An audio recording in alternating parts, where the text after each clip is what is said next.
What's up, everybody, and good morning to you. I figured out that the solution to the glare issue is not actually covering it, but just turning the light down. Let me get this thing started. So we're running this a little bit differently today. I've got, obviously, YouTube and Facebook running together over there, but I'm trying to run the audio a little bit better to Facebook and YouTube. Well, we're going to make YouTube happen. I promise YouTube's going to happen, but until it does, they get to be the redheaded stepchild of this particular broadcast because I haven't seen anybody actually get on. So that's going good. Today is Thursday, as you hopefully know. Oh, we just lost YouTube. Oh well, we're going to power on, we're going to power forward, and that's fine because they're just going to get the better audio video anyway. So episode 4 of the podcast gets released in about 30 minutes, or actually no, it's released, I think. No, it releases at 8. Sorry, I'm such an idiot.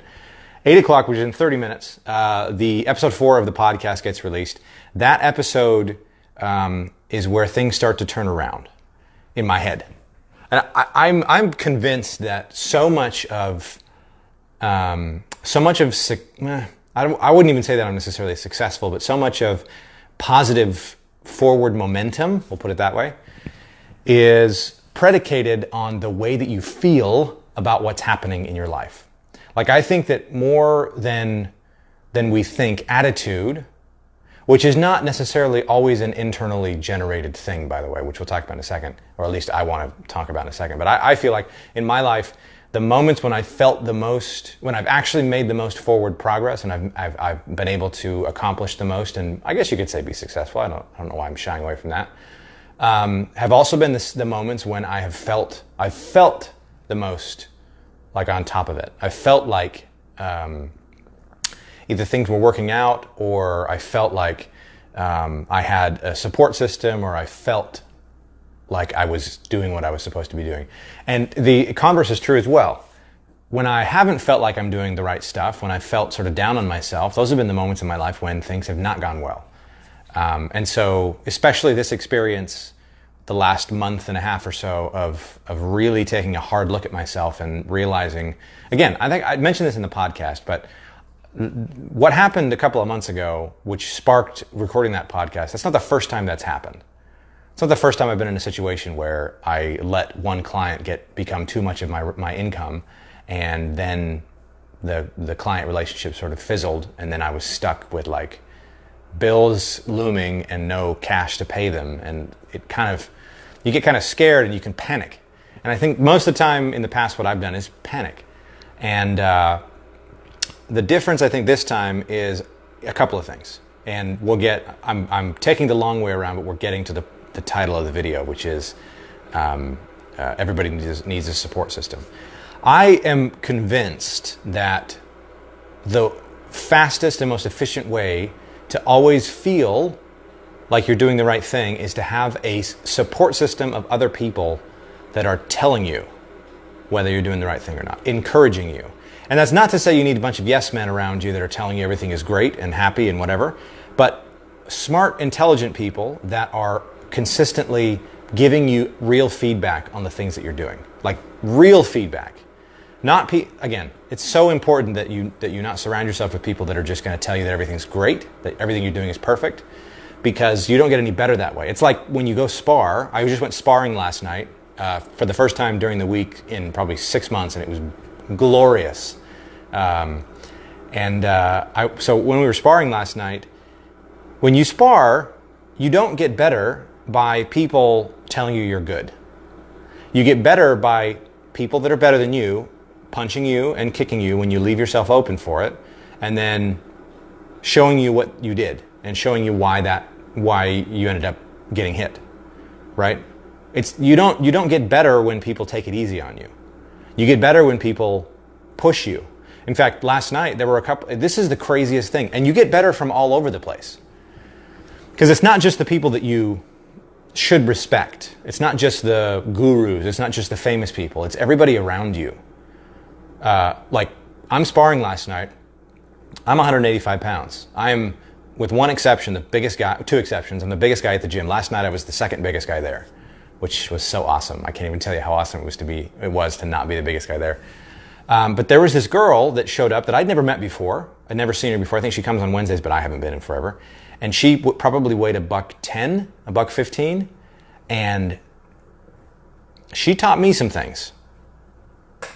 And weight obviously isn't everything, but I could also tell that she had never, if she had fought, she'd only fought a couple of times probably. She's not very experienced. But what she didn't have in experience or in size, she made up for in pressure. And this is a very, very important thing, especially for somebody like me. When it comes to fighting, I've never really been much of a pressure fighter, with the exception of when I'm clinching. Clinching is just pressure, that's all it is. But like on the outside, pressure, boxing and pressure with kicks and stuff, I've never really been a super pressure fighter. And she was landing shots on me. First of all, her arm, if my arm is out this way and I'm punching her in the face, she's only getting to like here if she has her arm fully extended. Okay, so she's a small, petite little girl. She had tenacity. She kept going, right? Which to me was a lesson. I learned from that. I realized, I can't get complacent with the fact that I'm longer than everybody else, because in some situations it might turn out that that somebody's my size and they have that same tenacity. They're going to catch a kick and they're going to keep throwing, and they're going to throw things that you're not expecting, and they're going to throw them after things. Normally, there's kind of a rhythm to sparring, right? You throw a couple of punches and you throw a kick, and then you kind of reset. And then you throw a couple and then you kind of reset. You get hit with something and you kind of reset. And she never stopped. And so in those moments where I was like ready to go and reset and step back, she was like already on me throwing punches. And I was like, oh, geez. I went back and watched the video actually, because I took the camera and recorded it. And I was like, dang, she lit me up. But it's moments like that. There's two sides to that. One of it is I'm bigger than a lot of people, and I have a little bit more experience than at least a lot of the people that were there last night. And so I like to push people. I like to not be aggressive and not like beat them up and not punch them hard, but I like to push them and take advantage of the things that they're showing me. Again, not because it's stroking my ego, although I will be honest, it does make me feel good. But primarily because I know that that's how they get helped. They win when I don't take it easy on them. And that support system of people that have experience, people that are good, people that know what it is that you're going through and can provide you with feedback, positive feedback, but also realistic feedback on what you're doing is incredibly valuable and important. I don't think there's anything more valuable or important than that. And I think it's important as well. I mean, there's some people that we're kind of on par. We're on about the same level as far as skill and experience. And I find I am constantly learning from them. In fact, I posted, was it yesterday? I posted yesterday on Instagram a little story, and I want to talk about the point behind it, which I think is interesting. Again, most of you probably didn't see it or don't care. But what I said was, there's a friend of mine who just released a coaching program. He's a friend / former coworker / colleague, kind of actually client now, and we're equals, right? For all intents and purposes, we're on the same plane. We have a lot of the same experiences. We've worked at the same companies. We've done a lot of the same things, and we're sort of on par with each other. And both of us would accept that, right? That's part of why we like each other, and why we keep working together, is because we have some of the same thoughts and some of the same mindsets. Well, most of the time, when you have people that you are equals with, it is very difficult to learn from them. Just like I was saying in sparring, I have people that are on my same level, but maybe have less experience fighting. And it's very easy to go into a round with them and have them come out and like try and teach you something. And you get that pride sort of hits, and you think, yeah, but what does he know? What does she know? I've fought more times than he has, and she has. And yet in those moments, I think it's more crucial that you take a step back and be willing to learn from somebody, because everybody has got a unique experience. Everybody's got unique perspective. And this friend of mine, that he just released a coaching program for entrepreneurs, and A lot of people, I think, in my position would be averse to consuming and engaging in what he's saying, but his content is actually good, right? And regardless of the quality of content, which it is good, there's something to learn there just in the fact that somebody else has released something, and it's something I can go watch and pay attention to and see how he's releasing it, what he's saying, and you can kind of dig into where he's coming from. And I think it's important to never, it's been important for me, and I say that mostly just because the moments when I have decided that I was too good to learn from somebody are the moments usually when I lose. Because everybody has something that they can give. Everybody. And I want to learn from all the people. But I think even more important than just being able and being open to learning from the people around you, having a support system that you can bounce ideas off of, that you can run things by, that you can talk to about what it is that you're trying to do, I think makes a massive difference in how you feel and how you approach the things that you're doing next. Isolation, I think they're very few and far between the people that can actually get away with full isolation and that can be productive. Excuse me, man. Got some gas, something other going on.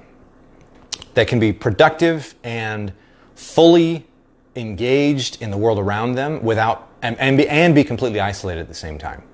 Like there's I think that human interaction with people that you trust, the people that you like, is massive, especially when you're at the position in your entrepreneurial journey that I am, where I've been in business on my own for several years, and I've worked kind of on my own for almost my entire career. I mean, even when I was working for companies, I've always worked from home, pretty much, and so I've always kind of set my own hours. I always kind of done my own thing. And if I look back, I kind of think of it as like I had exclusive contract with these different companies, but I kind of was running my own thing anyway. I was only working for them. But I've noticed that the times, and it's not all at once, by the way. It's not that you don't go talk to somebody for a day and then suddenly everything crumbles down. It builds over time. So if you spend, 6 months, 8 months, a year, 18 months, 2 years, in that isolated situation and you're not actually putting yourself out there and engaging with other people, what happens is slowly over time, you begin to lose perspective on what it is that you're trying to do, and it becomes much easier for you to doubt and much easier for you to not see opportunities and not pounce on different things because you're not in that mode of dealing with real people. So I think not only can you learn from everybody around you, and you should, not only can people having a support system and a group of friends or colleagues or just trusted people that you can run ideas by, mastermind even, important from the standpoint of feeling like what you're doing has an impact.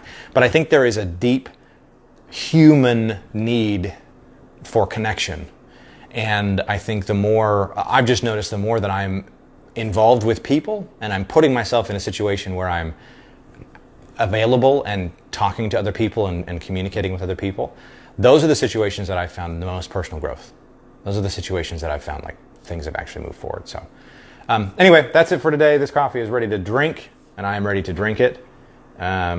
So hopefully that made sense to you. Hopefully that maybe gives you something to think about. And most hopefully the audio wasn't terrible on this. I'm going to go check it right now and find out. But anyway, peace out, y'all. We will see you on the morrow.